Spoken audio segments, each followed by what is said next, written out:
Hey guys, so we're going to look at some more pressure passing when our opponent's hips are starting to be turned away from us and sometimes significantly turned away from us. So, as we talked about, our goal within this is to always start turning our opponent's hips away from us. As we turn our opponent's hips away from us, they're facing away from us, and then we're not dealing with all the weapons at one time. This knee needs to stay straight up to be able to support our weight. As we're floating, this is now a frame that's able to support me. As it starts drifting across, it starts to become a lever, and my weight will cause it to start to get collapsed. What we're going to look at doing now is taking advantage of that by collapsing it, accessing the leg as a lever to the hip. The first one doesn't come up as much. Gordon, I've seen, he tried to use it against Devontae Johnson, didn't have success with it, almost got there. And then he's used it in the live rolling.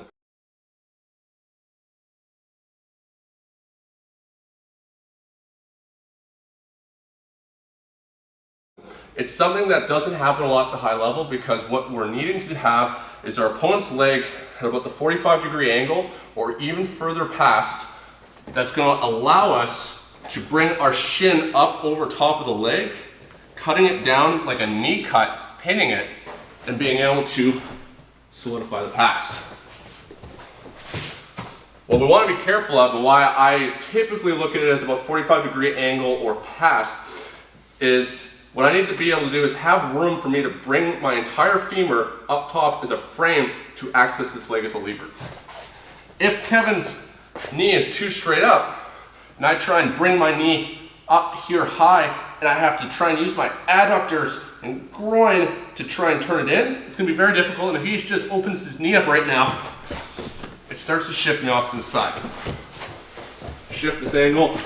If his knee is straight up or even a little bit off to the side, I need a lot of room to be able to effectively get this leg here. See how now my hips and weight are above my frame? That is my femur and knee that I'm able to drive this down.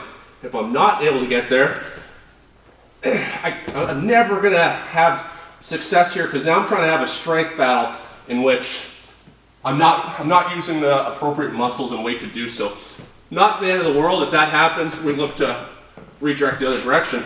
But if Kevin drops his hips and his leg a lot off to the side here, shifting weight into my hands, lifting up, so live toes, taking my right knee off the mat, so I can lift my hips and create space to cut. I drop my knee to pin his knee to the mat. That's going to in turn kill his left leg so that he can't bring it in for guard retention. I'm going to try and keep this arm as an underhook or controlling his shoulder so that as I cut through, taking this right leg out, sliding to my hip, we land in strong control here so that if Kevin tries to turn into me, doesn't matter. I have control of his upper body, chest-to-chest connection. Here, Kevin's knee drifts across, and he lets it fall way too much. Good guys aren't going to let that happen, but once in a while it will. Lift. I can't bring my knee up like this, so I'm going to lift my hips to create space and cut across, shifting my center of gravity and hips off to the right now, over top of his knee to pin it. Grab the elbow or cross face, start setting up for the arm triangle depending on the structure that your opponent gives you with their upper body. Encapsulate the shoulder. It might be a clean underhook like this.